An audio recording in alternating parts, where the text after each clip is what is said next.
Fairfield County, Connecticut.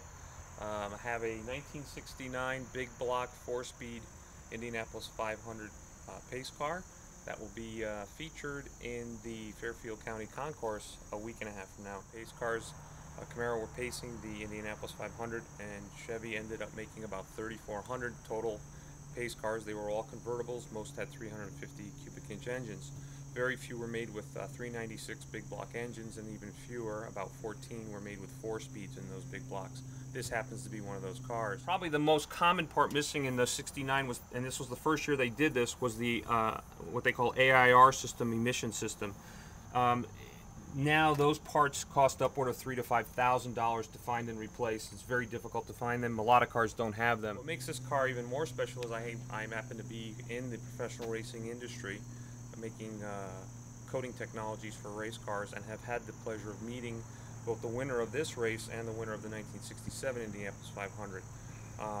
During those visits, I actually had Mario Andretti, who won the race, sign the visor of the car, and AJ Foyt, the winner of the 1967 Indianapolis 500, signed the other visor. So the car has a really neat pedigree with it, and we've taken the car all the way back to numbers matching, date code correct, to fit the 1969 date code the car was made. Second thing that's a very rare thing on these big block cars that this car has is an actual cable assembly to keep the engine from jumping out of the engine compartment.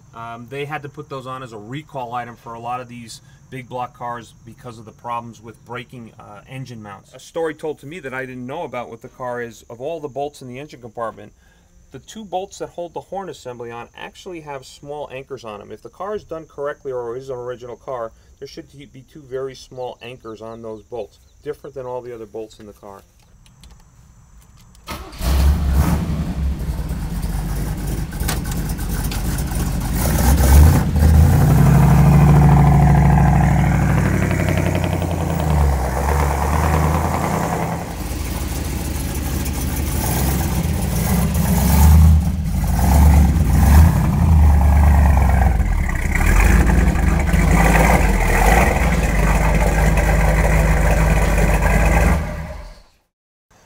All these parts that I showed you on that air smog system have to come with both part number and date code.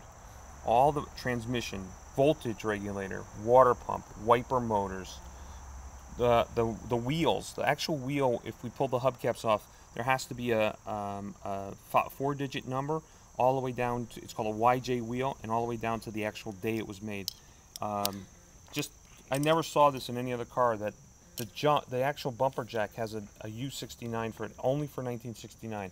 So they really had this level of detail that I've never seen in any other car.